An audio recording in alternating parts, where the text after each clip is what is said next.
这是哪儿？我应该在勘探现场，山体滑坡。不是做梦，我穿越了，先搞清楚状况。这身体原来的主人也叫沈风，黑石城。奉凉州知府李大人令，为恢复边镇人口，充实户籍，特行配婚之法。凡黑石城男子未娶妻者，可从发配女子中择一为妻。每多娶一人，每年加州人丁税粮3担。穿越开局就赶上选亲，守城士兵12个，装备落后，典型只收税不管死活的流放地。有机会，但不是靠种地，是靠周边资源。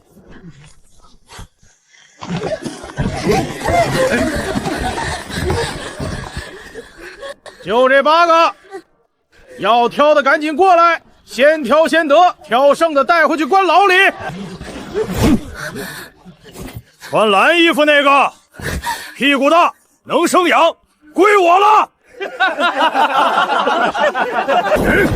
这娘们皮肉嫩，归我了。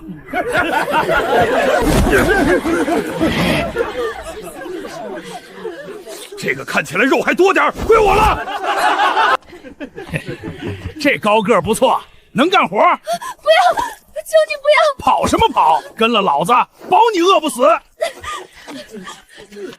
我家里虽然清苦些，但总归有口吃的。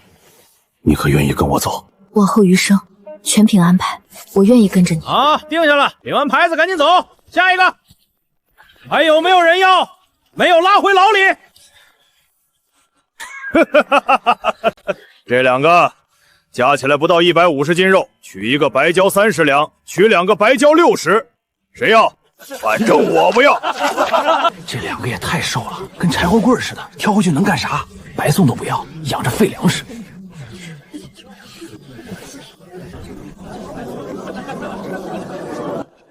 指甲在牢里还保持整齐，受过良好灸养，3尖并1针，只有苏杭的高等秀模才会这种生法。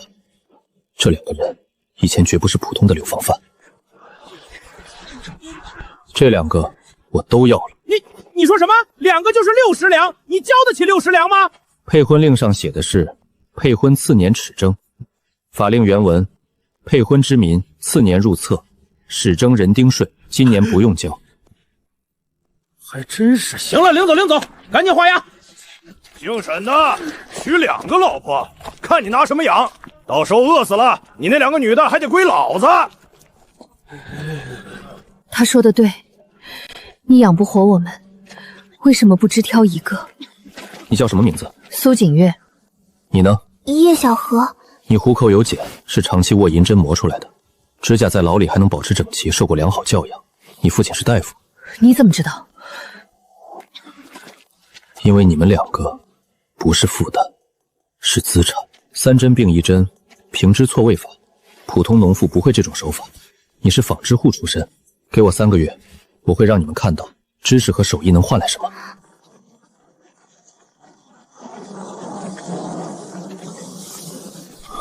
到了，这就是我们以后住的地方。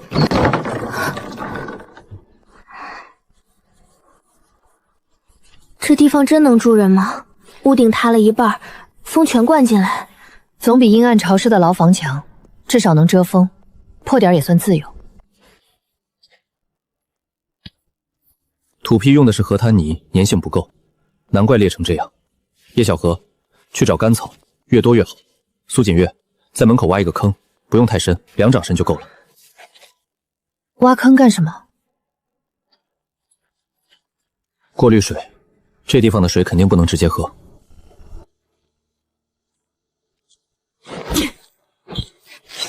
在这个地方，活下去的权利不是等来的，是亲手挖出来的。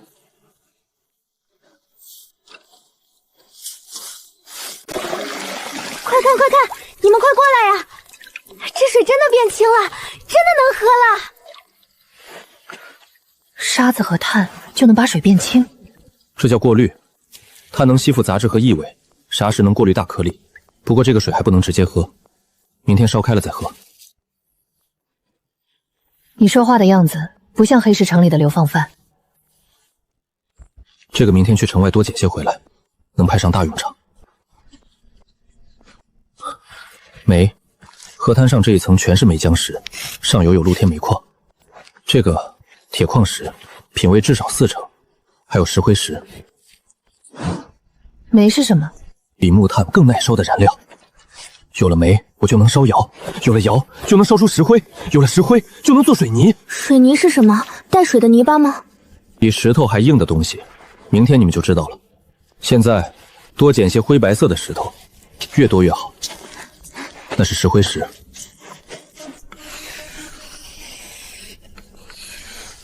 这是石灰窑，用石头和黄泥砌，石灰石从顶部加进去，煤从底部烧。烧1天1夜，石灰石就变成生灰石，生灰石加粘土一起炼烧，粘成粉就是水泥。石灰我在凉州窑厂见过，有钱人家刷墙用的。但你说的水泥是什么玩意儿？水泥沙子加水，干了以后比石头还硬。马师傅，我需要你带人砌这个窑。周师傅，我需要你帮我打一把大锤和一些铁楔，采石用的。我去生火，白忙活3天，比闲着等死强。铁疙瘩都动手了，我也干，反正闲着也是等死。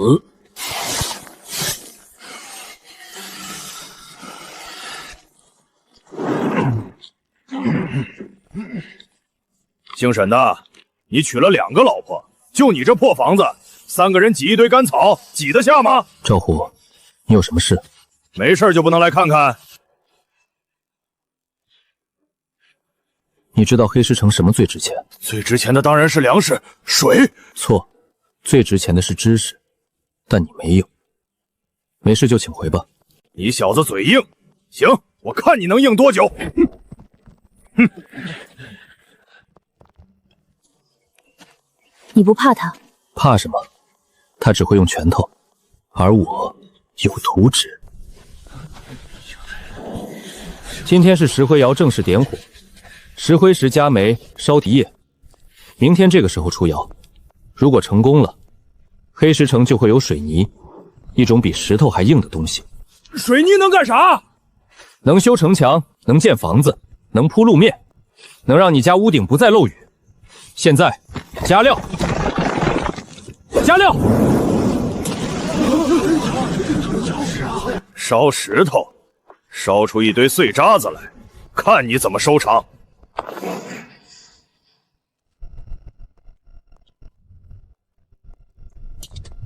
石灰遇水会发热，这股热量能消毒杀虫。这石头怎么跟活了一样？接下来我要用它做水泥。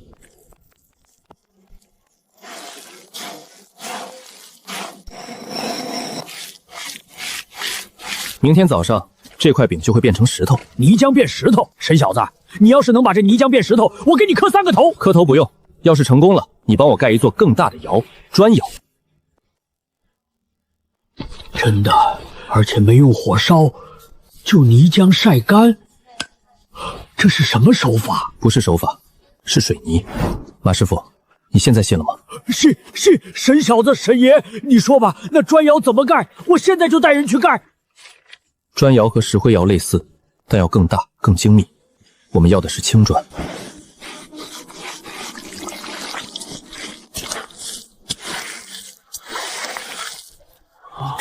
这能补好吗？别碰，干了之后会粘在手上，洗不掉。明天早上来。这比原来的城墙还硬。我在黑石城8年，头一回见墙洞能补得这么结实。沈公子，2斤杂粮换1袋水泥粉，换吗？换，你拿回去补自家墙缝，比黄泥强10倍。看到没有？这就叫信用。他们信这块水泥值2斤杂粮，就愿意把粮食交给我们。信任一旦建立，黑石城就会有商业。今天换来的粮食够吃半个月，但你的水泥粉全换出去了。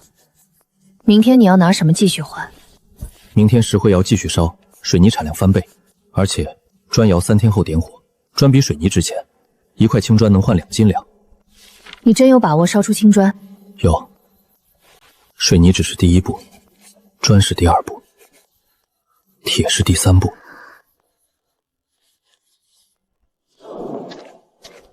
砖窑比石灰窑温度高得多，要烧到1000度以上才能出青砖。窑壁要用最好的耐火土，砖坯要用黄泥加细沙，摔打透了才能入模。1000度是什么？就是比石灰窑更旺的火候。等你看到砖烧成青灰色的时候，就是1000度。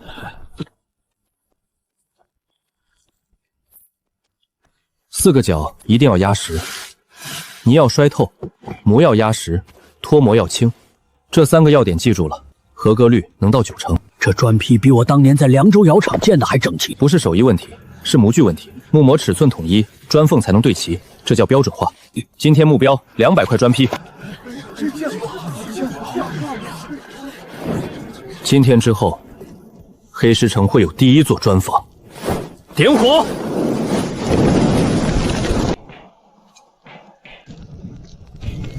你不去睡？温度控制不好，砖不是烧酥就是烧不熟。我要亲眼看到出窑。要是有自来水就好了，不用挑水，拧开龙头就是干净水。自来水，那是什么？用铁管代替主管，用水泵代替自然落差，通过管网送到全城。拧开水龙头就是干净水。如果真有那一天，黑石城就比京城还好了。会有的。准备烽火，烽火冷却，今晚这一窑定声明，明早见分晓。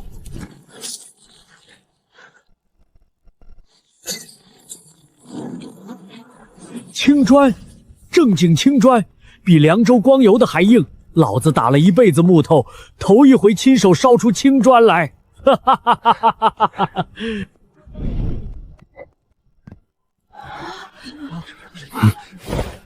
从今天起，黑石城有了自己的砖，1块砖换2斤粮。谁要？他娘的，姓沈的有了砖和水泥，全城人都得找他换。他手里攒的粮食会越来越多，等到明年，黑石城就不是我说了算了。胡哥，那小子手里有个本子，所有方子都记在上面。今晚就去，我亲自带队，拿到本子就走。他要敢反抗，让他尝尝刀子的滋味。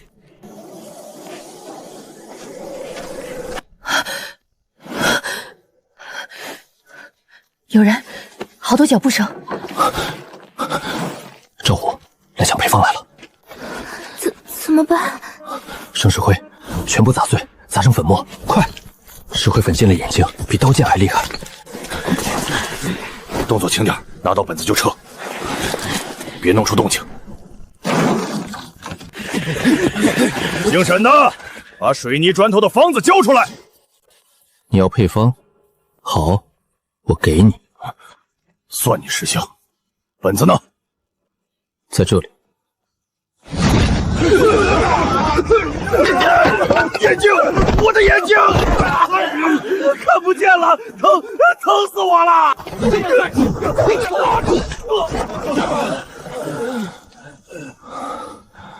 配方在这儿。生石灰加粘土乱烧碾碎就是水泥。窑是倒验式，火陶在前，验道在后，比例3比1。你记住了吗？记不住，求你放过我。下次来不是石灰粉，是要你命的东西，听明白了吗？都滚！记住我今天说的话。你说下次不是石灰粉，是真的有那种东西？现在还没有，但快了。我需要铁，需要钢，人挡一次能挡不了第2次，下一道保险必须是无可抵挡的。这是什么？一种很厉害的东西，等条件成熟了，我会把它做出来，但不是现在。现在先把砖窑产量提上去，把炼铁炉建起来，等铁炼出来，这东西该提上日程了。我等着看。沈小子一把石灰扬出去，9个人全趴下了。赵虎跪在地上叫爷爷。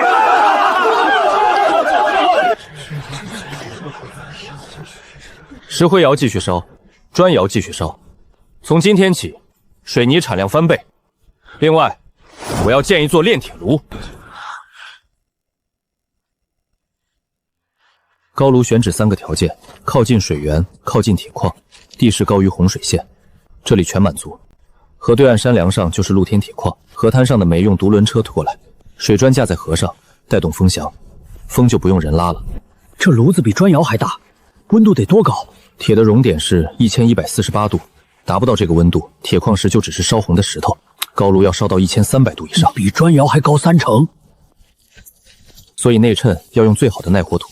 出铁口要装水冷铁闸门，铁闸门里面留空腔灌水，铁水温度再高也烧不化。周师傅，这个铁闸门需要你亲自打。水冷铁闸，这法子你怎么想出来的？书上看的。先平地基，地基一定要夯实，这地底下的碎石要清理干净，一旦受力不均，炉身就会开裂。这齿轮窑合还不错，我在凉州窑厂干了30年，从没见过用水车鼓风的。水力鼓风日夜不停，人力会累，水力不会，这是高炉最大的优势。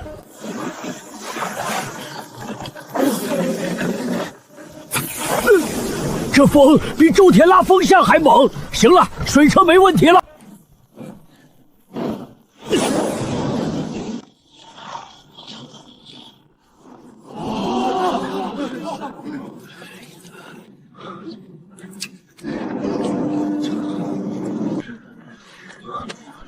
1300度，铁矿石正在融化，快了。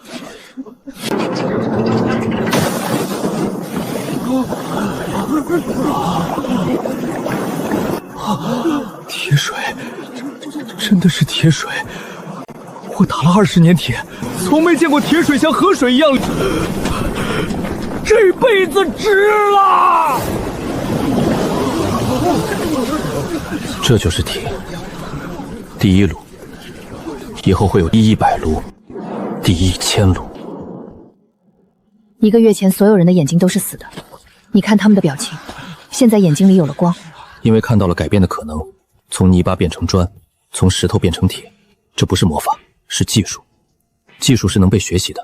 你要把这些技术都教给他们，一步一步来，先把基础工业建立起来，煤、石灰、水泥、砖、铁，等基础稳定了，再教更高级的东西。更高级的东西，就是你图纸上那个东西吗？是的，有了铁，它就可以出世了。这是火器，朝廷严禁民间私造火器，私造火器形同谋反，诛九族。所以知你知我知，苏锦月也知道，他不会说出去。这个转轮怎么转？转轮上有6个弹仓，扣1次扳机，内部结构带动转轮前进并激发，可连续激发6次。6连发，军旗间的火铳打1次要装1次火药，你这东西一个人抵得上6个火铳手？子弹目前只能做6发，所以不能随便用。这活我接了，但我有个条件，第1颗子弹必须朝天放，算是祭天。周铁打了20年铁，从没想过要造杀人的东西，要造得先让老天爷知道。好，第1发子弹祭天。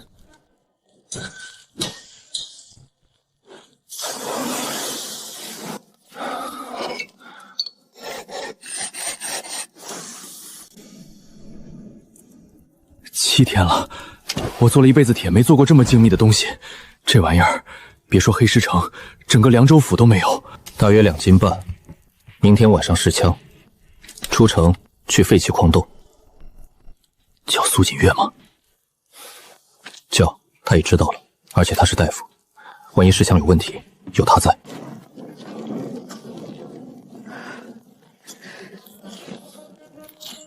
这是第1发。这声音比打雷还响，比军旗间火铳响10倍。第2发是精准度。3发，1发祭天，2发校射。在造出子弹生产线之前，这剩下的不能再用了。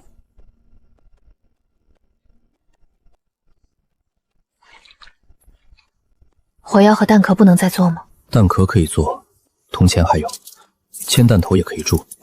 河滩上捡的铅矿石够用，但底火药需要雷汞，雷汞需要硝酸和汞，这2样东西现在造不出来。黑火药当发射药勉强能用，但做不了底火。现在的底火是我用最原始方法配的，可靠性只有60%，有一定的危险，至少要等商路完全打通，能买到西域的化学原料，到时候就能批量制作了。那这段时间怎么办？靠工业，手枪只是保险，真正的防御体系是城墙、弩机、投石车、火药罐。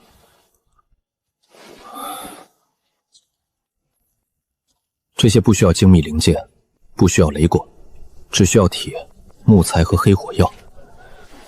接下来要做的是让黑石城变成一座堡垒。弩机垛口留6个，每个垛口可架2台弩机。瞭望哨设在崖壁那块突出的岩石上。投石车底座打好了，2台交叉覆盖。我听见了。配重箱装碎石300斤，10斤实弹，射程300步。换火药罐重量差不多，射程也差不多。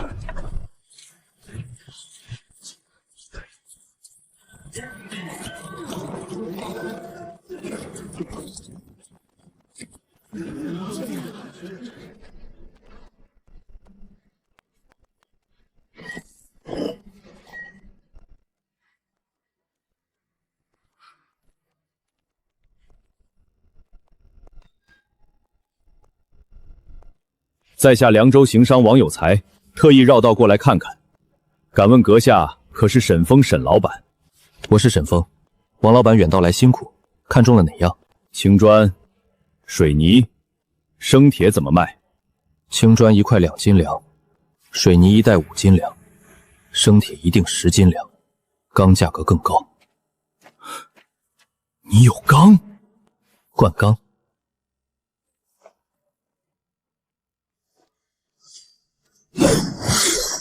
凉州军器件的百炼钢要反复折打几10次，10天才能出1块。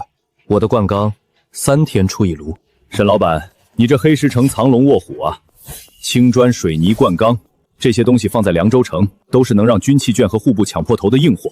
商业机密，王老板只要知道黑石城能长期供货，你要多少供多少。沈老板，我走南闯北20年，头一回见流放处修得比关内重镇还严实。有这道墙在，我的骆驼队往后进城，军儿都能睡得安稳些。比火油还纯。这是酒精，用粮食蒸销做的，擦在伤口上能防止化脓。你常年走商路，难免磕碰受伤，这瓶送你，用得好，下次来再谈批量订货。粮食6000斤，粗盐800斤，药材100斤，布匹20匹。王有才回去之后会有更多商人来，到时候产量跟不跟得上？所以下一步扩大生产，再建一座砖窑，再建一座高炉。我们要吸纳更多的人手。我有个想法，织布坊可以招些女工。黑石城好多人的眼睛里现在都有了光，我可以教他们用飞箫织机，一个人能看2台机，产量能翻倍。这个想法很好。从明天起，你当织布坊的管事，招10个女工，年龄不限，愿学就行，每人1天2斤粮。从现在起，黑石城进入第2阶段，不是求生存，是谋发展。第一步，把产品线从砖铁扩展到玻璃；第2步，打通西域商路，绕开凉州的封锁；第3步，把黑石城的防御体系从被动挨打升级到主动威慑。玻璃是什么？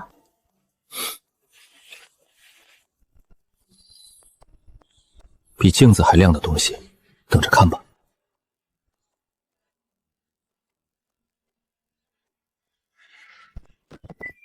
这姓沈的有了砖和水泥，现在还弄出了铁，他手里攒的粮食会越来越多。等到明年，黑石城就不是我说了算了。胡哥，王有才那批货的货款，听说有6000镜面。上次石灰粉是咱们大意了，这次多带人，带30个。沈峰那边就马帖子、周铁、赵石头几个能打的，30个人踩都把他踩平了。明天中午，带30个人直接去批场，当着所有人的面让他交出王有才那批货的货款，不交，砸了他的窑。但都给我记住了，这次蒙师部带木盾，防着他的石灰粉。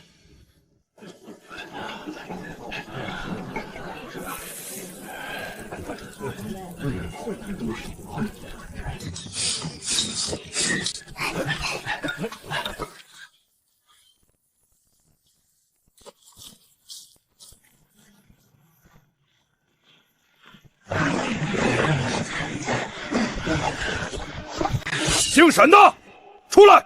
我有话跟你说。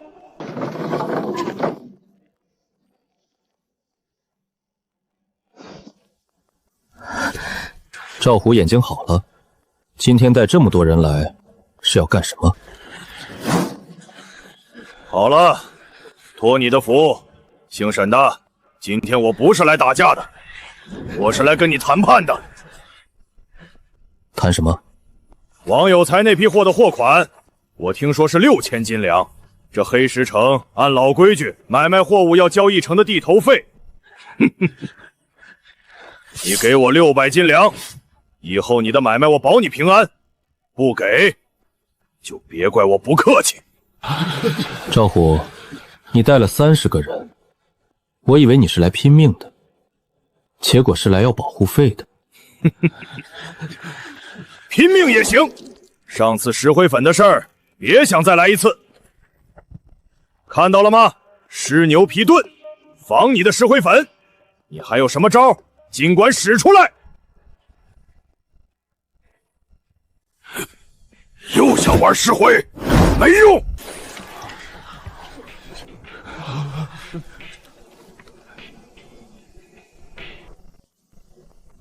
这是什么？一块铁疙瘩，不知道，像是铁匠打的什么工具。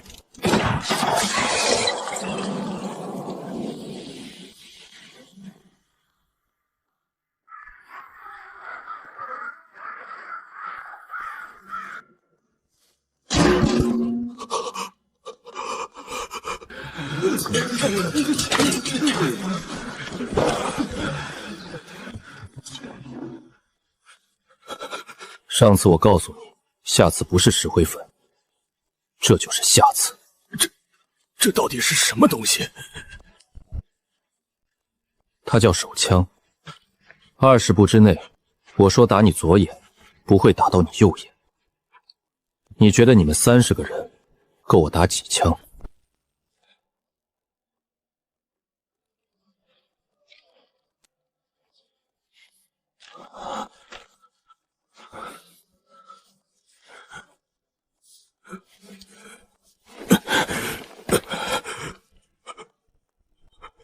你还肯用我？你有力气不用浪费。从河滩搬到邳城，一担矿石100斤，一天100担。从明天开始，干不干？干！都听到了。从今天起，黑石城的规矩变了。想吃饭的，用劳动换；想闹事的，刚才那个陶罐就是下场。你们看到了，陶罐碎成什么样，人的脑袋就是什么样。听明白了没有？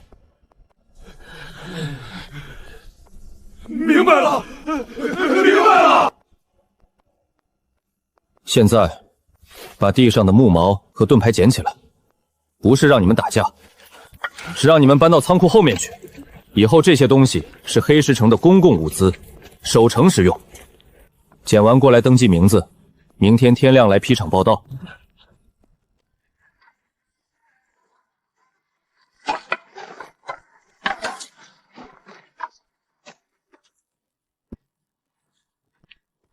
沈小子那一枪不打人打罐子，比打人还狠。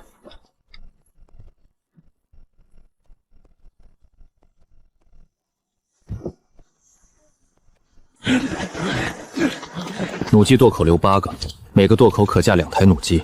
瞭望罩设在崖壁那块突出的岩石上，从那里能看到10里外的烟尘。投石车底座打好了，2台交叉覆盖，谷口前方300步没死角。沈小子，你上来看看角度。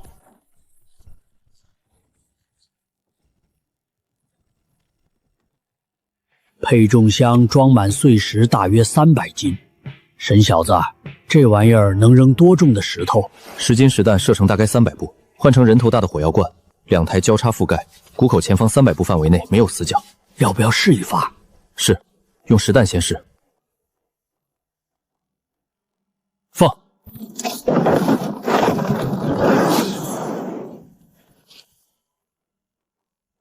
力道还可以，但配重比例还要微调，必须保证落点分毫不差。拉力大约1时半，普通人用脚蹬能轻松拉开。如果用2时以上的强弩，需要上弦器。2件试验如鹰，准60步甘草靶心。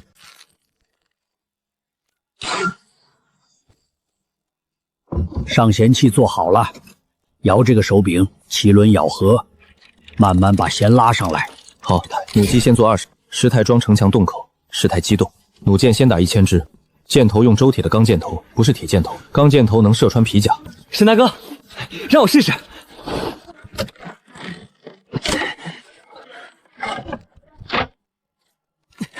真的拉得动，我以前拉过半时的弓都费劲。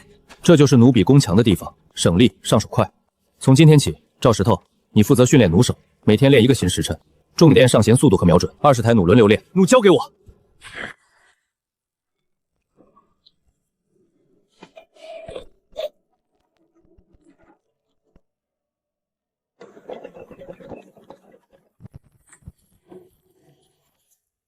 装了10几个了，小罐20个，大罐6个，外面裹了周铁打的碎陶片，杀伤半径大约3丈。你怎么知道杀伤半径？你本子上写的，我照着抄的。大罐外面裹了2层碎铁片，周铁打的薄铁皮，里面再塞碎铁渣，炸开之后铁片乱飞，10丈之内的人马全得倒。苏锦月配火药很危险，碾磨时稍有不慎，火星溅进去就会炸。你怕不怕？怕，但怕也要做。这些火药罐不是杀人的，是保命的。大人，神峰那边最近动静很大，他们在谷口建了城墙，新墙用青砖和水泥，厚3尺，高1丈5，墙外面还挖了一道壕沟，2丈深2丈宽，沟底全是削尖的木桩。城墙？派一个流放犯修城墙干什么？崖壁上还架了2台投石车，今天早上试射，石头能打到300步外。城墙上还有弩机，小的那种，但箭头全是钢的，能射穿皮甲。还有后山那间锁着的小屋，里面不知道是什么，但沈峰和苏锦月经常进去，出来的时候身上有火药味儿。投石车、弩机、火药，他这是要干什么？在黑石城搞武装割据？还有一件事，王有才10天前来过，沈峰卖给他1000块青砖、2000斤水泥、10几块铁盾，换6000多斤粮食的货。听说王有才还要再来，凉州城的其他商人也在打听黑石城的货。6000斤粮，这比黑石城1年的税粮还多。还有一件事，坊间传言，他手里有个掌心雷，一出手能碎石头。赵虎带了30个人去抢他的窑，被一响吓退了。这个沈峰2个月前还是个身无分钱的流放犯，现在他有砖有铁有粮有城墙有投石车。再过2个月，他是不是该有兵了？没人知道那到底是什么东西，但所有人都怕。继续盯着，摸清楚那个掌心雷到底是什么东西。如果真有这种东西，那就不能让他一个人攥在手里。是。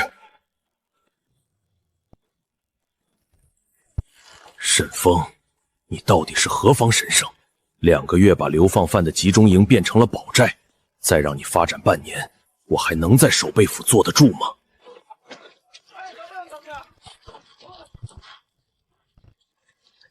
玻璃的主要原料是石英石，但纯石英石熔点太高，加碱能降低熔点，降到1300度就能融化。沈老板，你这玻璃窑内衬的内火土配方能不能告诉我？你是在下宋应申，江西锦德镇瓷窑匠人，因得罪官府被流放至此。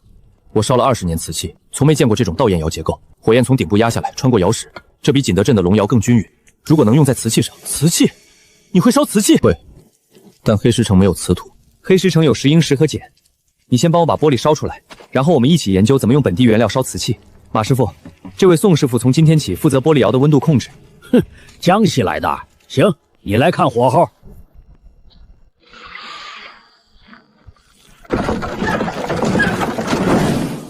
石英石开始软化了，碱起作用了，气泡在往外冒。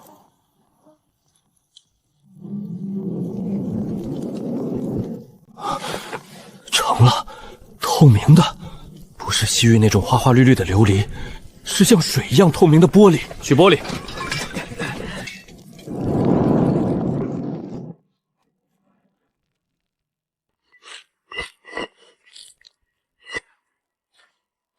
冷却太快的玻璃会炸裂，必须让温度慢慢降下来，要等1夜。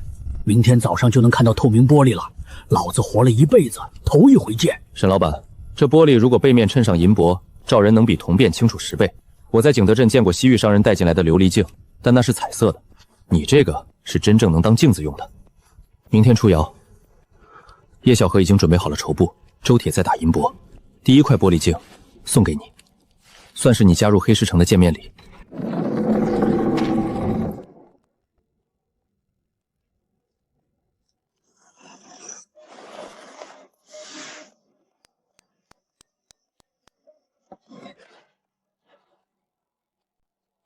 好，第1批镜子先做10块，5块给王有才换马和药材，5块留着给其他商人竞价。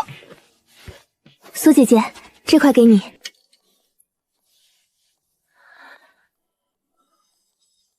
这镜子比铜镜清楚太多了。对，所以它是奢侈品。凉州城的贵妇、西域的商人、京城的官员都会想要1块。1块镜子换1匹战马，或者换50斤药材，不降价。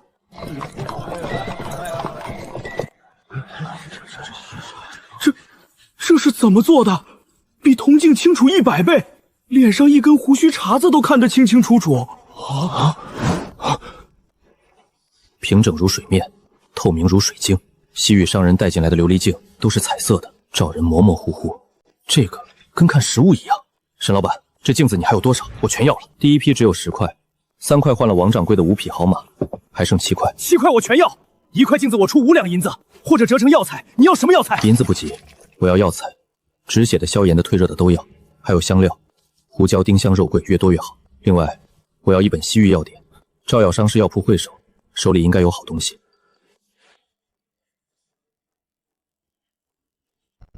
西域药典我有，还是前年从西域商人手里换的原本，用波梭文和汉文对照写的，换你2块镜子，行不行？沈老板，这3块我本来是要换马的，现在我要加码，我不要砖了，不要水泥了，全部换成镜子和酒精。成交。不全包，王掌柜要15块，剩下的5块给马掌柜和赵药商分。这不是抬价，是建立渠道。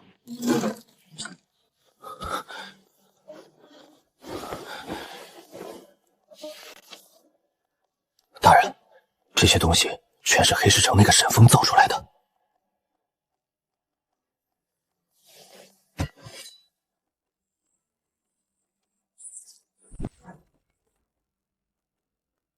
这钢刀，凉州军器剑能打出来吗？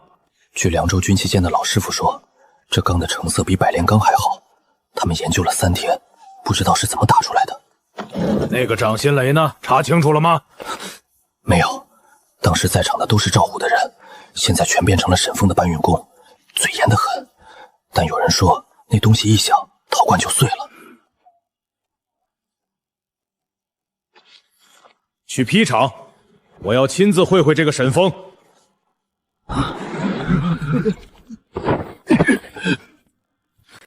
沈峰呢？叫他出来说话。孙大人，有事？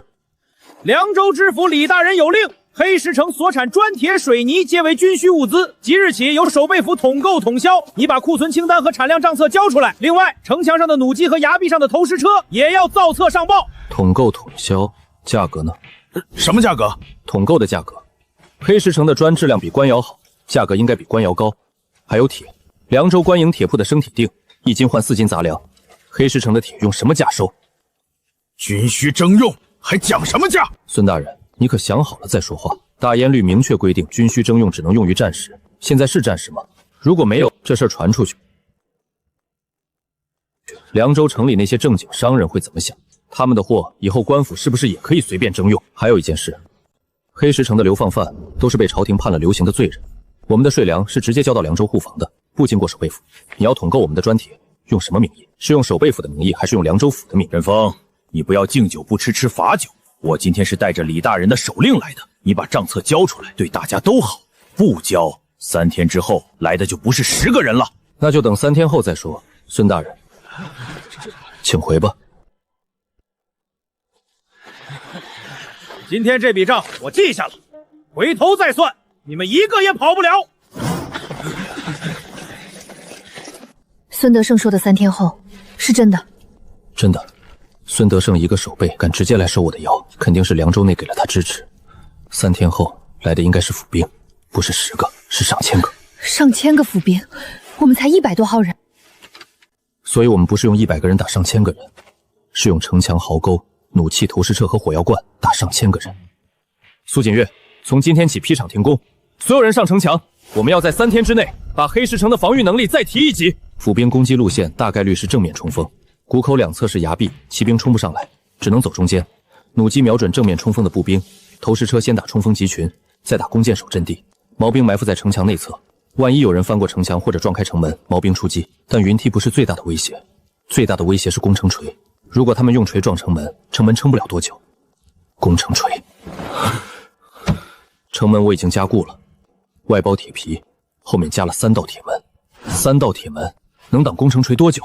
如果是人力扛的工程机，大约1炷香；如果是带轮子的冲车，最多1盏茶。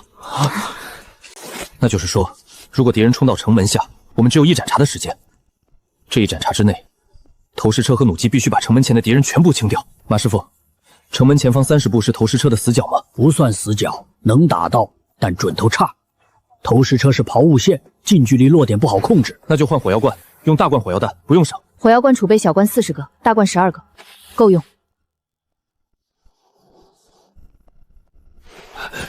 石头，看山路。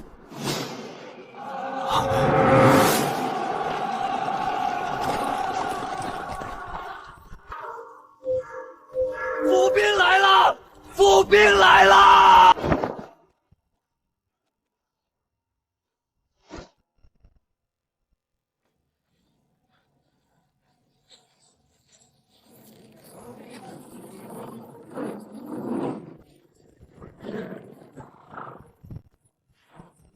那道墙就是沈峰建的，墙上有弩机，崖壁上有投石车，正面强攻，怕是要折损人手。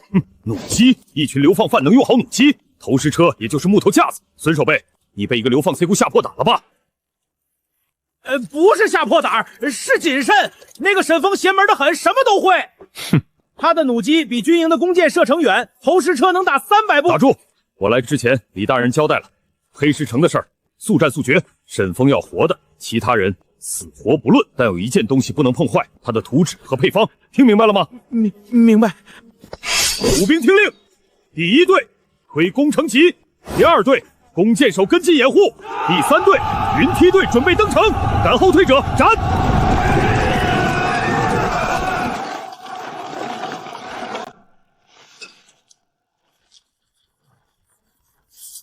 攻城锤是最大威胁，投石车瞄准攻城教，弩机等弓箭手进入射程，优先射弓箭手。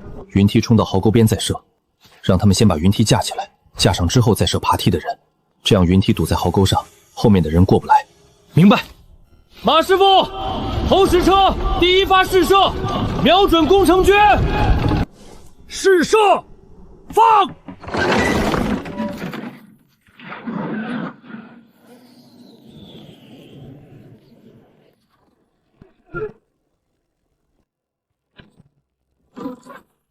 偏左了，继续打，把攻城魁钉死在300步线上。第2发，放！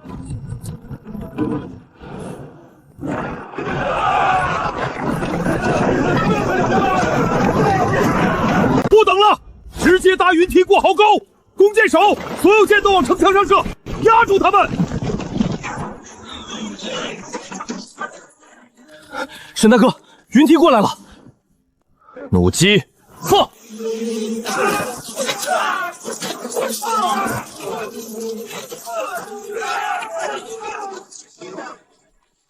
他们的弩机射程怎么这么远？军器间的火铳也就这射程。我跟你说过，他的弩机比军营的弓箭远。闭嘴！第1队加强攻城旗，用盾牌护着推，冲到城门下就是赢。填壕沟，把云梯拆了，填壕沟。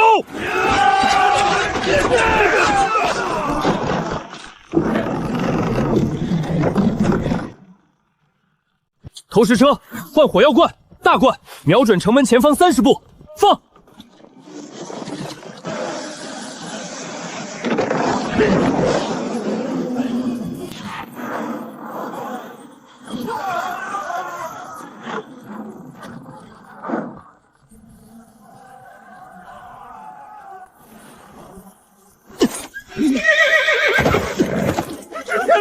他们会要住我说过，神风会配火药，我说过的。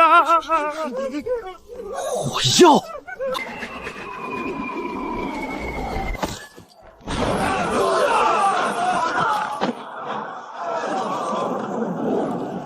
你说他只有100多个流放犯，你说他的投石车是木头架子，孙守备，你这辈子说过一句实话吗？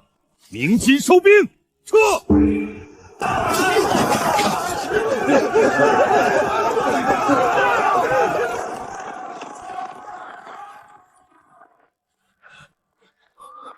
伤员情况怎么样？轻伤12个，重伤2个。这2个重伤的我止了血，但要看今晚会不会发烧。如果发烧，需要更多的退烧药。退烧药够不够？够。王有才带来的药材里有柴胡和时光。谢谢。我是大夫，这是我该做的。这一仗打完了，但真正的战争不在城墙外，在凉州城里。李重之不会善罢甘休，我们必须变得更强。不是城墙更高，是让敌人根本不敢来。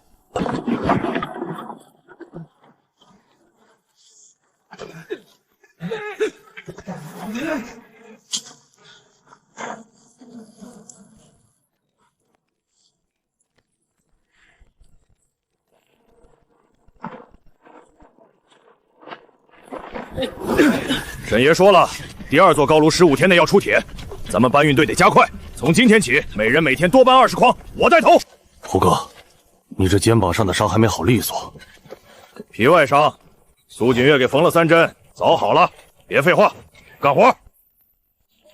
马师傅，这砖窑的火道走向，如果能改成斜向进风，温度会更均匀。我在景德镇见过一种龙窑，烧出来的瓷器受热均匀，废品率低。斜向进风，沈小子画的图纸是直向的，你要改得问沈小子。我去问。宋师傅，你是瓷器专家，窑炉结构你比我懂。砖窑的火道改成斜向进风，你画图，马师傅施工。以后窑炉技术方面的事，宋师傅说了算。沈老板，我一个流放犯，你让我管窑炉技术？在黑石城，不看身份，看本事。你有本事，你就上。手腕要放松，不能硬推，硬推梭子会卡线。你看，这样轻轻一送，它就自己滑过去了。真的，叶姐，这手法真神了！不是我的手法，是沈大哥设计的飞修。今天这批布是要交给王掌柜的，江南织造府定的3000匹布，咱们得赶工期。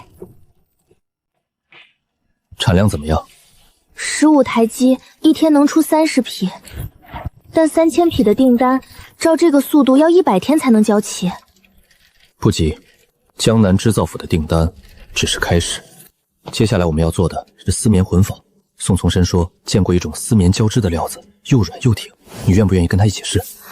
愿意。我爹说过丝棉混纺是最高级的料子，飞硕织机说不定真能行。你在看什么？你看，2个月前这里是一群等死的人，现在5根烟柱同时冒烟，老周和小李的死换来了这座城的生。接下来你要做什么？扩展产品线到玻璃和混纺。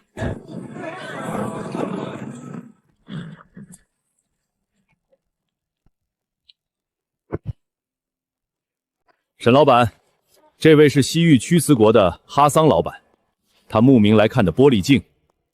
2位里边请。哈三爷，这里头货都备着，您慢慢瞧。即便是在君士坦丁堡，我也没见过如此纯净的映照。沈老板，这生意我做定了。秋瓷王宫里都没有，我要10块，用战马换。10块没问题，不过除了战马，秋瓷国还有什么特产？秋瓷产棉花，长绒棉，比中原的软，纤维长，还有香料。你看看，能不能用飞梭织机织？沈大哥，这棉花织出来的布会比球子还软。我要10斤样品，先试织一批。送给你，如果织得好，每年能供5000斤。哈桑老板，有没有回炮图纸？但我认识个铁匠会造连发弩，一次装件10只，只要200把灌钢刀，我帮你把图纸和人带来。一言为定。轻点，手都给老子端稳了！这一块镜子够你们在凉州买半条街的院子命，磕了碰了要你们的命！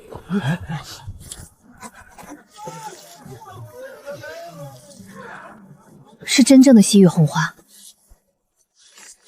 方剂篇，换3块镜子行不行？成交。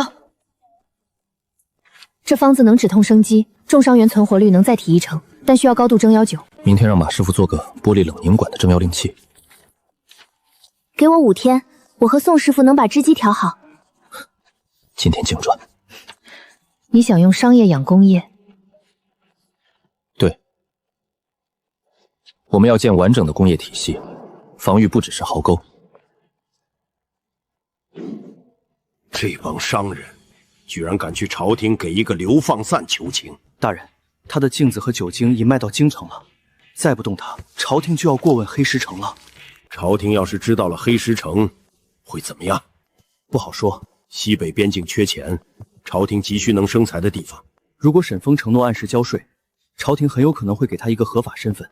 到那时候，大人再想动他就不容易了。那就在朝廷注意到他之前，先让他变成我们的人。他不是有技术吗？好，让他出技术，我出政策。黑石城不是不想交税吗？帮凉州技术抵建一座官营的铁厂和砖厂，等他手里的筹码就没那么多了。大人要招安沈峰？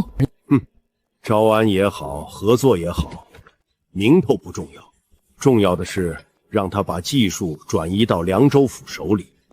等凉州府自己有了砖铁玻璃，黑石城就只是一堆空窑了。去吧，替我写封信，措辞要客气一点，就说凉州府愿意与黑石城通力合作，共谋发展，看看他什么反应。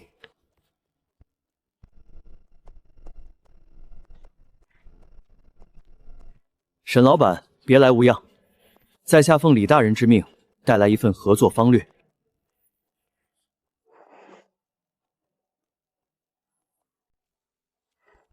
钱师爷，李大人这封信写的客气，但客气归客气，4-6分成是不是太高了？沈老板，凉州负责保护你们的安全，这个分成在凉州地面上已经是破例了。普通商人想跟官府合作，最多能拿2成。那是因为普通商人没有自己的城墙。钱师爷，上次刘校尉带了上千人来，回去多少人？沈老板，打仗不是做生意的长久之计。今天你能挡住上千人，明天呢？后天呢？凉州府的正规军可是有近万人，李大人不想再打，所以才让在下来谈合作，这是台阶。沈老板是聪明人，应该知道什么时候该下台阶。合作可以，但条件是：第一，利润55分；第二，技术留在黑石城，凉州府可以派人来学，但核心技术不转移；第三，黑石城保留自己的城墙和防御力量，凉州府兵不进黑石城。沈老板，你这3个条件第一个能谈，第2个和第3个，李大人怕是不会答应。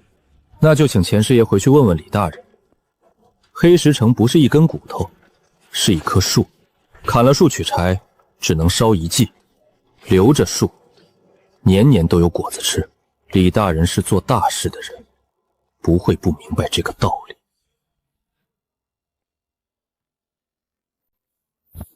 好，沈老板的话我一定如实转达，告辞。钱师爷来谈什么？李崇明想合作，4-6分成，技术转移到凉州。你答应了？提了要求，他不会答应，但他的态度变了，从围剿变成了谈判，这说明我们的实力已经让他不敢硬碰了。那他接下来会怎么做？他会派人来偷技术。上次围城打不下，这次谈判谈不拢，他就会派人假扮流放犯潜入黑石城，偷学我们的技术。等他把技术偷到手，再翻脸。那怎么办？让他偷，核心技术只传核心成员：周铁、马爹子、宋应明、你、叶小河，其他人只学皮毛，偷皮毛回去，他也炼不出灌钢，烧不出玻璃。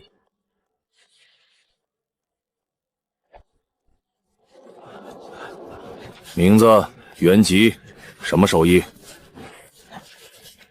李老铁，凉州人，打铁30年。王泥匠，凉州人，砌窑烧砖都会。张三，凉州人，学徒，什么都能干。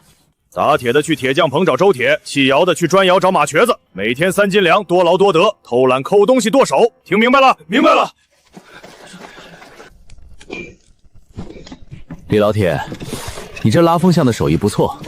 凉州哪个铁匠铺出来的？城东老字号张记铁铺，干了30年，铺子倒了，人也被流放了。张记铁铺，我在凉州时听说过，掌柜的姓张，不姓李。我是张掌柜雇的伙计，掌柜的姓张，我姓李。哦，那你这30年手艺学得不赖。来，帮我淬这把刀，油温要刚好冒烟，不能太热。油温太高了。你在张记铁铺干了30年，连淬火都不会。在张记，我主要拉风上，淬火是掌柜亲自弄的。马师傅，这砖窑的火道走向怎么是斜的？凉州官窑的火道都是直的。斜的是宋师傅改的，火从下面斜着往上走，温度更均匀。宋师傅？哪个宋师傅？宋应星，江西景德镇来的瓷窑匠人，他改的火道，烧出来的砖废品率降了30%。那水泥的配比也是宋师傅弄的？水泥配比是沈小子定的。你问这个干什么？随口问问，就是想多学点手艺。那个李老铁有问题，他自称在凉州张记铁铺干了30年，但连淬火都不会，不像是在铁匠铺干杂活的，更像是军器间的人。军器间的工匠拉风钢有统一的手法标准。王泥匠也有问题，他一直在打听水泥配比和火道改造。正常的流放犯有活干有饭吃就烧高香了，哪有心思关心技术细节？3个都是李崇文竞派来的，军器间的匠人假扮流放犯来偷技术。李崇文这一手比围城高明。怎么办？把他们抓起来？不急，让他们偷，但他们偷到的是我们想让他们偷的。水泥的配比：石灰3份，粘土1份，这是基础比例。但如果要烧出高强度的水泥，石灰要4份，粘土1份，再加半份碎煤粉。记住了吗？记住了。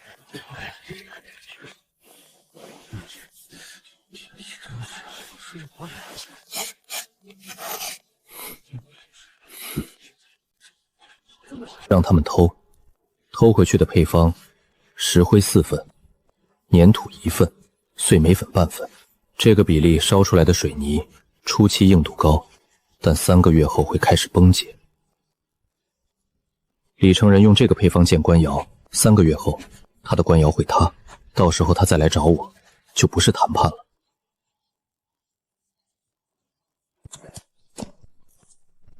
到了，卡迪尔老爷，这就是黑石城，那道墙就是沈老板的水泥城墙。上次凉州上千府兵来打，愣是打不进来。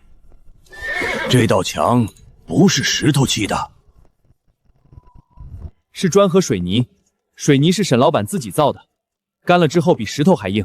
有意思，进去看看。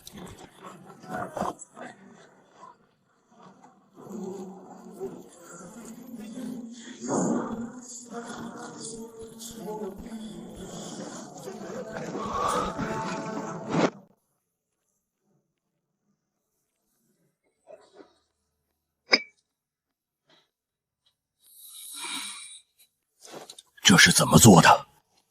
此物叫玻璃手镜，用砂炼成，再细细打磨，能照见人脸上的细纹。好刺眼，竟清亮到这般。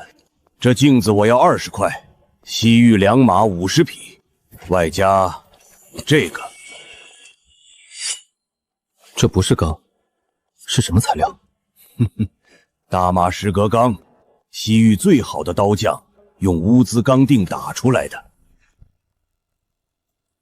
1块乌兹钢锭从印度运到龟兹，要走1年的商路。这一把刀能换10把你们中原最好的钢刀。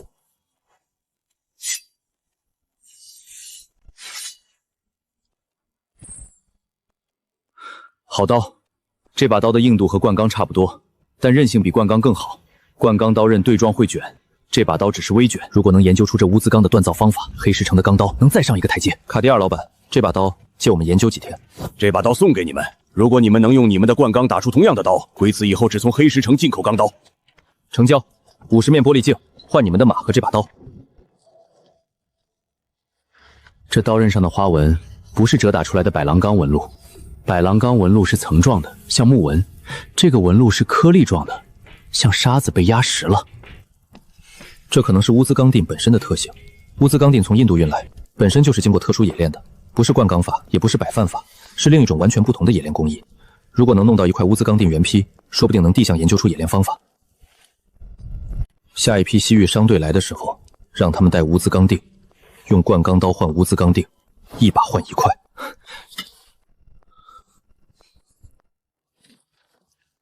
你在研究那把西域刀？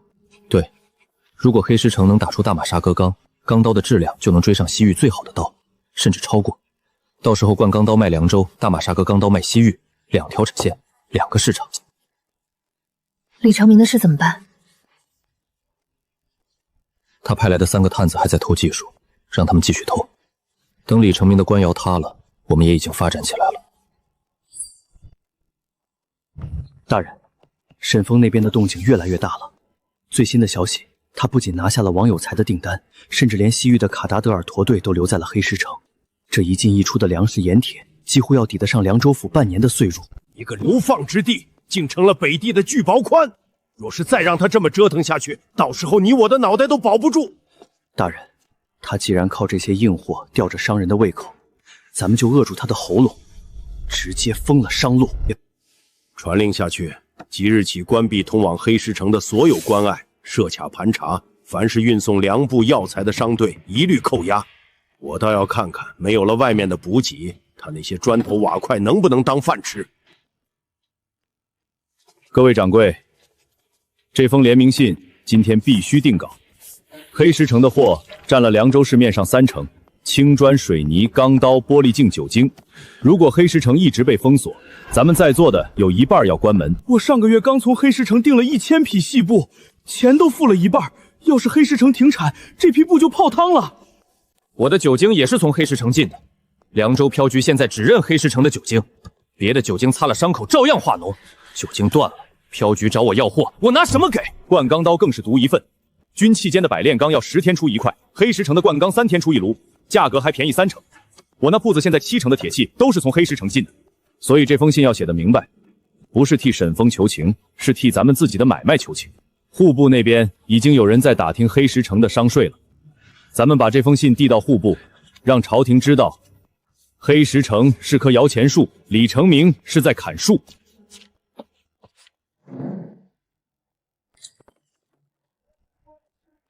大人，凉州商会23家商户联名写了一封信，直接递到京城户部去了。信上写了什么？信上说，黑石城所产砖铁玻璃酒精为凉州商税重要来源，请求户部下令解封黑石城商路，不得再派兵围剿。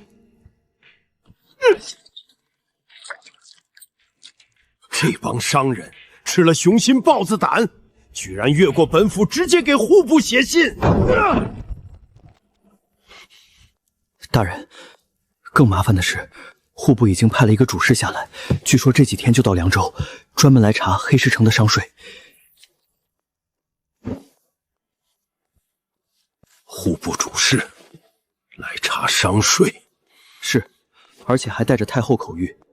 太后在宫里听说了黑石城的玻璃镜，说想看看是什么样的。太后都知道黑石城了，这个沈峰，他的货已经卖到宫里去了。大人，现在动沈峰已经不是时候了，户部的人马上就到，太后在宫里盯着，这时候动黑石城，等于跟朝廷过不去。那就先不动他，但那3个匠人让他们抓紧，在户部主事走之前，把黑石城的核心技术偷到手。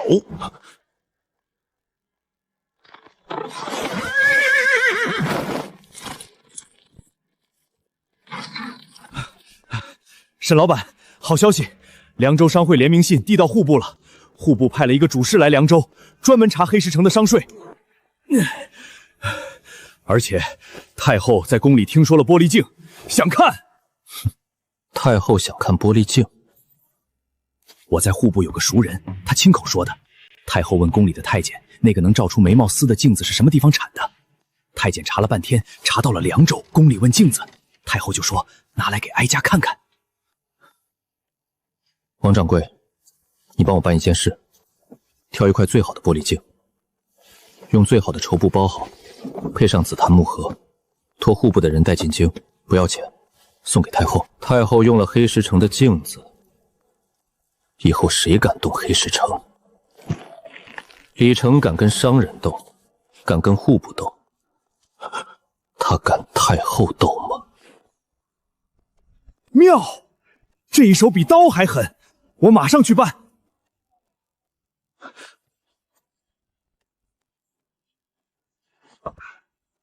胡哥，这碗敬你。围城那天，你在城墙上连砍了5个府兵，要不是你带队守着城门洞，城门早就被撞开了。今天喝了酒，就跟你们说实话。5年前，我还是凉州守军校尉，管着军器监的军械库。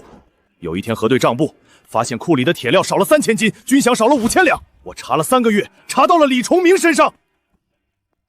李晨明，凉州知府。对，他和军器监管事勾结，把铁料和军饷转到西域私商手里，赚的银子对半分。我查到证据后，把账册抄了一份，藏在只有我知道的地方，但胳膊还是扭不过大腿。李崇明没有杀我，他把我流放到黑石城，说让我在这蛮荒之地慢慢等死。他不杀我是因为他还不知道账册在哪儿，他想让我活着，好找到那本账册。那账册还在吗？一直在身上，5年来，这本账册从没离开过我，上面有李晨明每一笔贪墨的记录。沈爷，这本账册是李传明的罪证，5年来他贪墨的铁料、军饷、粮草全在上面，我藏了5年，今天交给沈爷。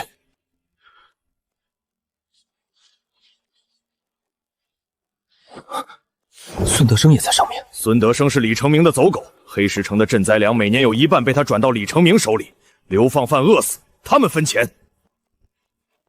你为什么不早拿出来？以前拿出来没用，黑石城是等死场，没人管。现在不一样，黑石城有城墙，有弩机，有商路。太后都知道黑石城了，这时候拿出来，李崇明才会倒。赵虎，这本账册递到京城，李崇明是死罪，但你是当事人，你也要被查。查就查，我赵虎以前是混蛋，但我没贪过1两银子。我只求李崇明伏法那天，让我亲眼看着。好，这本账册抄3份，王有才送1份到户部，西域商人送1份到御史台，宋掌柜留1份做备份。3条渠道同时送出，李崇明截得住1条，截不住3条。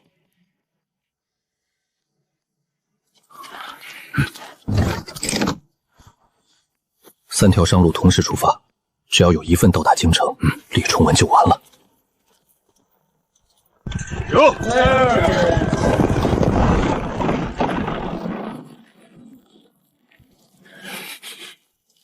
5年了，终于等到这一天了。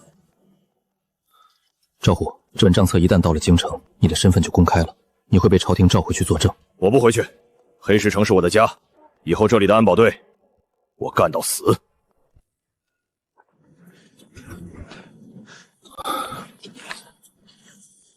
周师傅，这件武器关系到黑石城的生死存亡，必须秘密打造，绝不能让外人察觉。这活我接了，但这些零件太精密，需要最好的灌钢。沈爷，咱们这可是把脑袋别在裤腰带上干活。我知道这件事天知地知，你知我知。3支商队同时出发，姓沈的是在送什么东西？钱师爷，那3个匠人传回来什么消息？水泥配方、砖窑结构、投石车图纸基本拿全了，但是核心技术、灌钢法、玻璃工艺、火药配比这3样，3个人都没接触到。沈峰只传给核心的那5个人，还有他们在黑石城看到了赵虎。不能再等了，太后的镜子已经送出，10天能进京，留给我的时间不多了。发最后通知，3天内交出沈峰和赵虎，否则8000大军压境。大人，户部主事马上就到。主事查商虑我剿谋反，我先剿了他们。主事来了，看到的是被剿平的谋反窝点，他能说什么？是。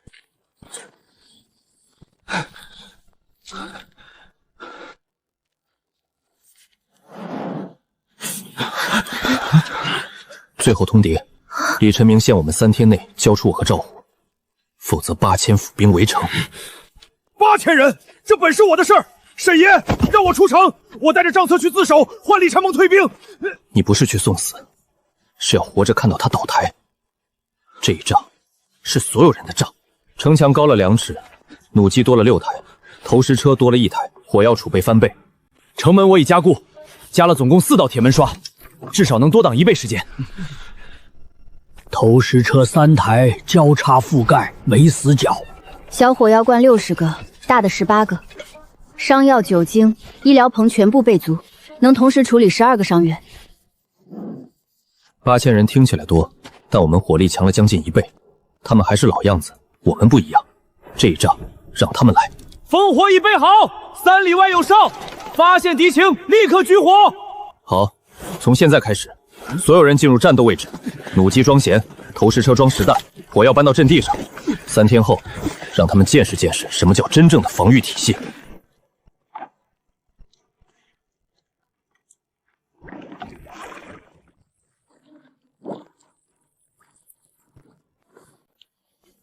3天后有硬仗，伤员会比上次多。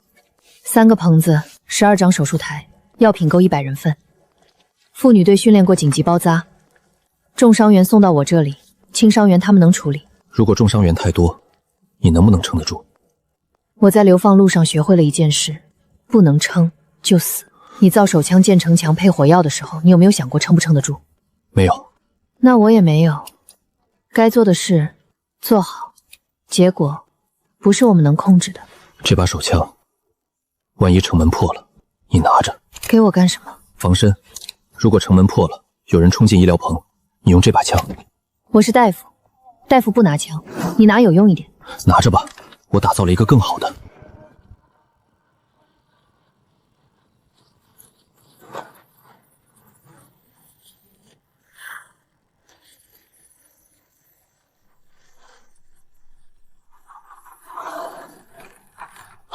8000人，还有攻城塔，快敲钟！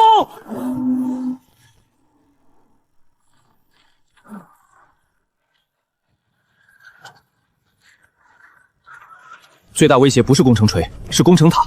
塔上的弓箭手能压制我们的弩机，投石车优先打攻城塔。明白。马师傅，投石车换火药罐，瞄准攻城塔，先把塔打掉。好，装火罐，小罐点火。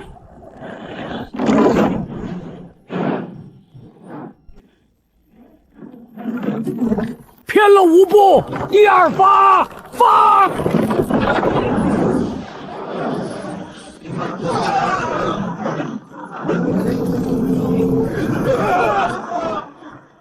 好，打右边那座。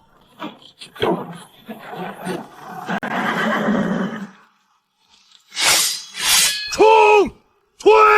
推！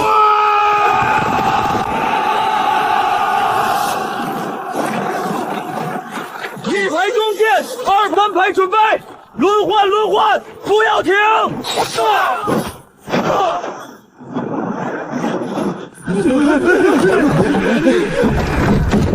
投石车换大罐火药弹，瞄准攻城锤，趁他们搭桥，炸掉攻城锤。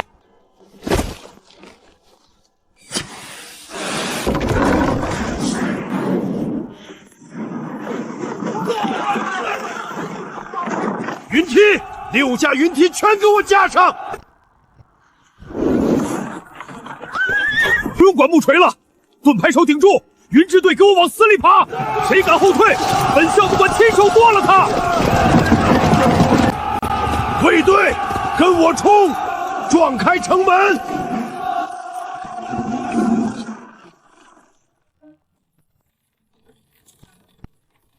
投石车，城门前方火药罐覆盖，快！太近了，城门前方30步，投石车最小射程。不管，放！哪怕炸到城墙也得放。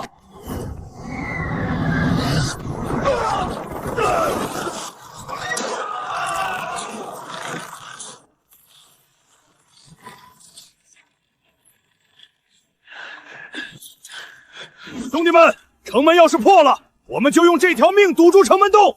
黑石城没有怕死的人，没有怕死的人。石头，指挥权交给你，弩机继续压制云梯。沈大哥，你去哪儿？师爷，你怎么下来了？城门马上要破了，快回城墙上去！赵虎，城门破了之后，你们往两边散开，给我让出身位。师爷，就一把枪够用。城门破了之后，李纯会冲在最前面，他以为城门是他赢的标志，他不知道城门是我给他选的靶场。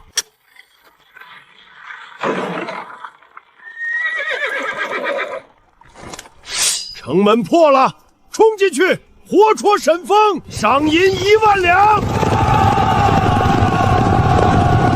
沈峰，你的火药罐用完了，你的弩箭见底了，你的城门也破了，你还有什么招？你的掌心雷呢？拿出来啊！李大人，给你看看什么叫枪。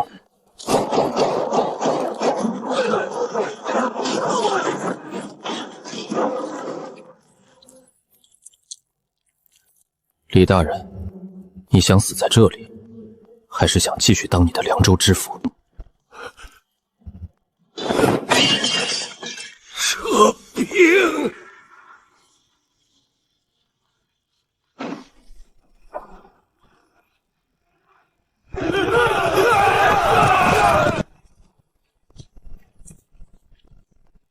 ！AK47果然是大杀器，子弹要是足够的话，不得起飞。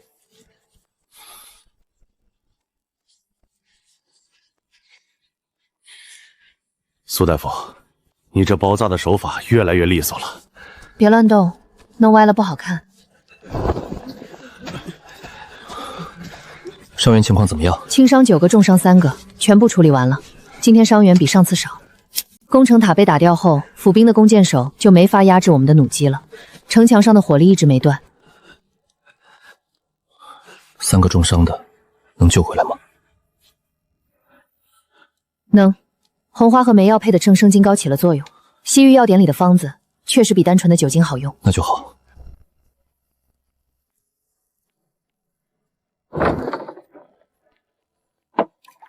你今天为什么不直接打死他？杀了一个知府影响太大了，他的罪证已经送到京城了，跑不了。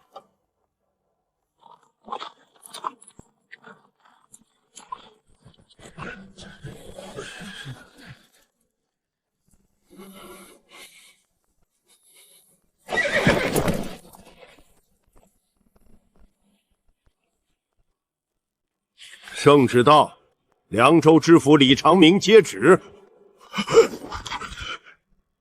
臣李长明接旨。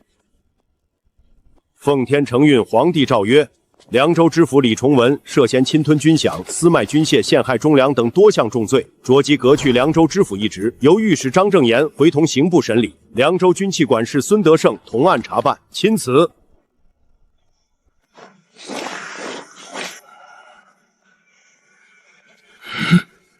5年了，李大人，你还记得我吗？赵虎，你还活着？活着？你陷害我那天，我就发誓，总有一天要让你尝尝被关进牢里的滋味。今天做到了。李承文，这账册记录你5年来侵吞军饷、私卖物资、字迹印章核对无误。你可以不招，但铁证如山，按大烟律，罪加1等。我招，全招。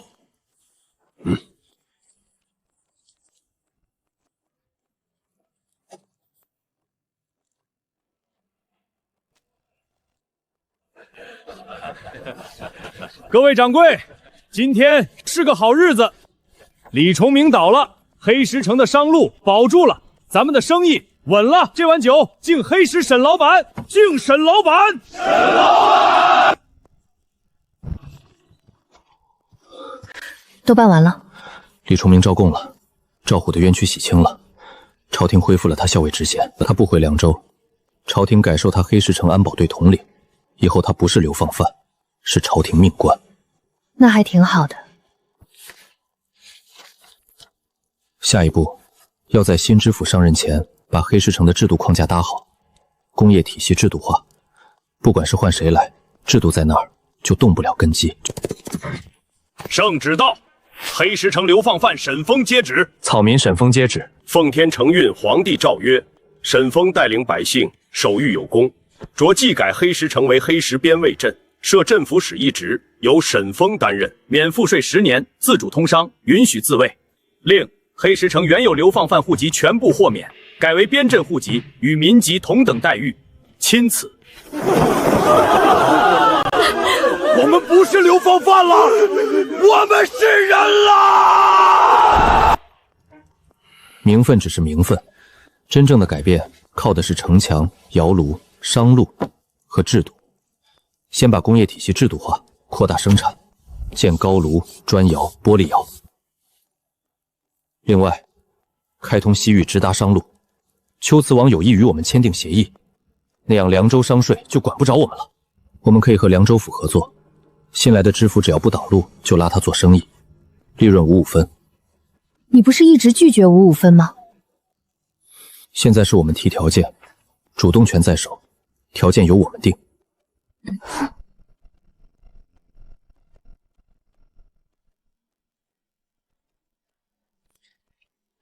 你又在看这把枪？这枪打了一仗，李成平就被吓破了胆。朝廷不追究武器，是因为我们能赚钱。一个能赚钱的边镇，朝廷会选。但如果有一天不能赚了，这把枪就是最后的保险。你想过没有？你在黑石城建了一个国中国，不是国中国，是一个工业特区，合法的工业特区。当产值大到影响税放时，朝廷不但不会动我们，还会保护我们。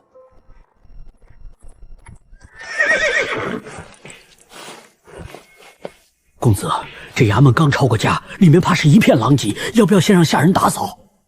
不急，先去黑石城。公子刚到凉州，茶都没喝一口，就去黑石城？我来凉州之前，在京城看了李崇们的案卷，上千人围城打不下来，8000人围城被一枪吓退。凉州商税这个季度涨了2成，全是因为黑石城。我不先去黑石城看看，怎么当这个凉州知府？1丈5尺高的城墙，砖缝勾得齐齐整当。这砖是高温烧的青砖，硬度比凉州官窑堡高1倍。墙上的弩机至少30台。这东西不是摆设，垛口后面的弩弦都是上紧的。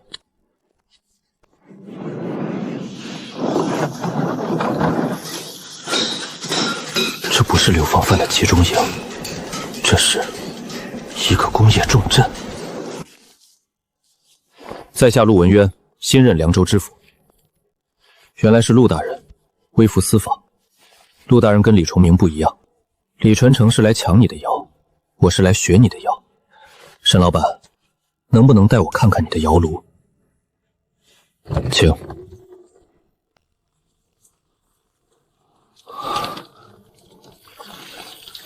这高炉一天能出多少铁？一炉约200斤生铁，2座高炉轮流点火，一天能出400斤。灌钢一炉出50斤，3天一炉。凉州军器监1年的铁产量不到3万斤，你这一座高炉1年产14万斤，抵得上军器监5倍的产量。沈老板，我是读书人，与其抢一棵树的果子，不如让树长得更大。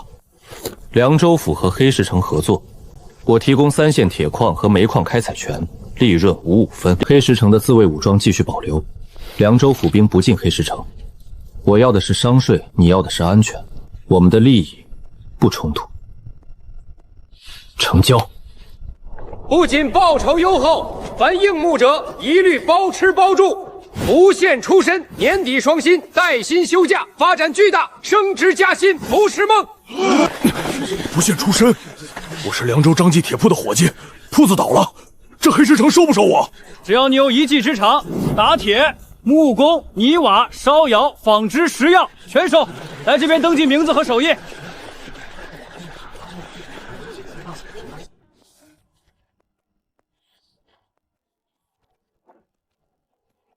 今天报名的人超过50了，学会了技术，会不会跑去别的地方？核心学员签3年契约，普通学员不限制。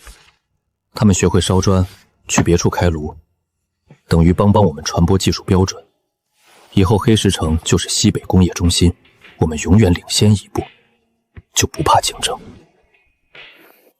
1号高读瓷土7成，2号高读瓷土6成，3号高读瓷土5成，加减半成，看看哪个能烧出半透明瓷板。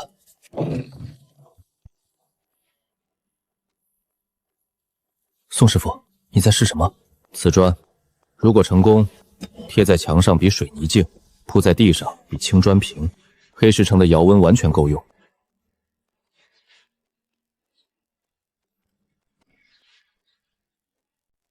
这就是瓷砖，如果能量产，黑石城又多了一个拳头产品。成了，半透明瓷板，比玻璃更有韧性，比瓷器更薄。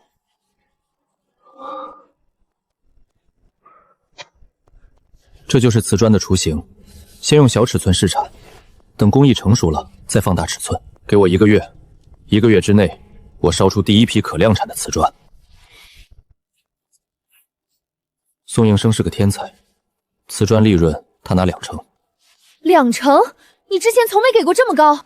宋应英不是普通工匠，他是研发型人才，给他股份，他就是黑石城的合伙人，不是利益，是尊重。他是在给自己打工，这不一样。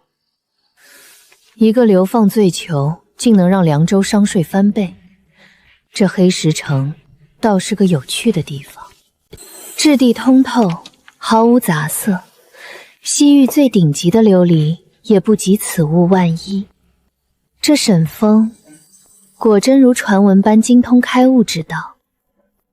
此物名唤水泥，看似繁实，竟真能让城墙坚不可摧，生生受住攻城者的冲撞吗？回陛下，据黑石城传来的密报，此物乃沈峰以石微石与粘土高温煅烧研磨而成，掺水搅拌后凝固如岩。黑石城城墙正是以此物加固，方才抵御住了府兵攻城桥的猛烈冲撞。此镜剔透如秋水，竟能将面容映得如此清晰，远非那些昏黄模糊的铜镜可比。李崇文已倒，但那黑石城送来的玻璃镜与奇特的水泥确实惊人。朕对这沈峰制作的种种造物颇感兴趣，倒要亲眼瞧瞧这到底是何方神圣。不惊动各部，咱们微服走一趟。陛下，西北边境风沙大，且民风粗犷，此时微服私访，怕是……无碍，即刻去备几套便服，明日启程。